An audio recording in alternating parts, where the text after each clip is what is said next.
নমস্কার বন্ধুরা, কেমন আছেন সবাই? আশা করি সবাই ভালো আছেন। হিমালয়ের কোলে বরফে ঢাকা পাহাড়ের মাঝে এমন এক পবিত্র স্থান আছে যেখানে আজও ভক্তরা বিশ্বাস করেন ভগবান বিষ্ণু স্বয়ং উপস্থিত আছেন। আজ আমরা জানব সেই পবিত্র ধাম বদ্রীনাথ ধামের ইতিহাস ও রহস্য ও অলৌকিক কাহিনী। প্রথম পর্ব, বদ্রীনাথ নামের উৎপত্তি। পুরাণ অনুযায়ী একসময় ভগবান বিষ্ণু হিমালয়ে এসে কঠোর তপস্যায় বসেন। সেই সময় প্রচণ্ড ঠান্ডা পড়তে শুরু করে। তখন মা লক্ষ্মী বদ্রী গাছের রূপ ধারণ করে ভগবানকে ঢেকে রাখেন, যাতে তিনি ঠান্ডা থেকে রক্ষা পান। এই কারণেই এই স্থানের নাম হয় বদ্রী অর্থাৎ গাছ, নাথ অর্থাৎ স্বামী, দুটো মিলিয়ে বদ্রীনাথ। এখানেই বিষ্ণু ধ্যানমগ্ন অবস্থায় বদ্রীনারায়ণ রূপে বিরাজ করেন। দ্বিতীয় পর্ব, মন্দিরের ইতিহাস। বর্তমান বদ্রীনাথ মন্দিরটি অষ্টম শতাব্দীতে আদি শঙ্করাচার্য পুনর্নির্মাণ করেন। কথিত আছে তিনি অলকানন্দা নদীর তীরে শালগ্রাম শিলার একটি মূর্তি খুঁজে পান এবং সেটিকেই মন্দিরের প্রতিষ্ঠা করেন।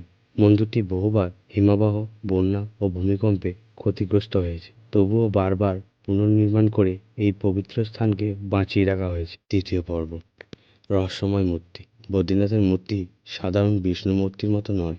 এখানে ভগবান ধ্যান মুদ্রায় বসে আছেন, যা খুবই বিরল। মূর্তিটি তৈরি শালগ্রাম পাথর দিয়ে, যাকে অত্যন্ত পবিত্র বলে মানা হয়।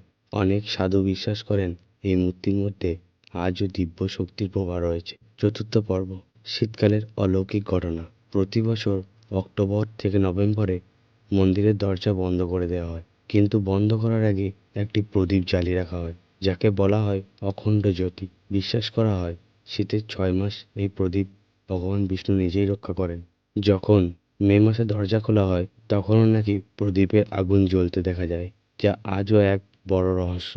পঞ্চম পর্ব, তপ্তকুণ্ড, গরম জলের আশ্চর্য। মন্দিরের সামনে রয়েছে তপ্তকুণ্ড, যেখানে বরফের মাঝেও জল গরম থাকে। ভক্তরা মনে করেন এটি সূর্যদেবের আশীর্বাদ। বৈজ্ঞানিকভাবে বলা হয় এটি ভূগর্ভস্থ তাপের কারণে হয়, কিন্তু এত ঠান্ডার মধ্যেও এমন গরম জল থাকা, এটা সত্যিই বিস্ময়কর। 6 নম্বর পর্ব, পাণ্ডব ও স্বর্গারোহণ পথ। মহাভারত অনুযায়ী পাণ্ডবরা স্বর্গে যাওয়ার পথে এই অঞ্চল দিয়েই গিয়েছিলেন। এই পথকে আজ বলা হয় স্বর্গারোহণ পথ। পথে রয়েছে বহু দুর্গম পাহাড়, গুহা, যেখানে বহু ঋষি সাধনা করতেন। অনেকে বলেন আজও নাকি এই পথে অদ্ভুত আলো ও ঘণ্টার শব্দ শোনা যায়। সপ্তম পর্ব, মানা গ্রাম ও ব্যাস গুহা। বদ্রীনাথের শেষ গ্রাম হলো মানা গ্রাম। এখানেই রয়েছে ব্যাস গুহা, যেখানে ঋষি ব্যাস মহাভারত রচনা করেছিলেন বলে বিশ্বাস করা হয়। পাশেই রয়েছে গণেশ গুহা, যেখানে গণেশ মহাভারত লিখেছিলেন এমন কথাও শোনা যায়। এই স্থান আজও তীর্থযাত্রীদের কাছে অত্যন্ত পবিত্র। অষ্টম পর্ব, আধ্যাত্মিক অনুভূতি। অনেক ভক্ত বলেন বদ্রীনাথে এলে শরীর নয়, মনটাই যেন বদলে যায়। চারদিকে শুধু পাহাড়, আকাশ আর নদীর শব্দ।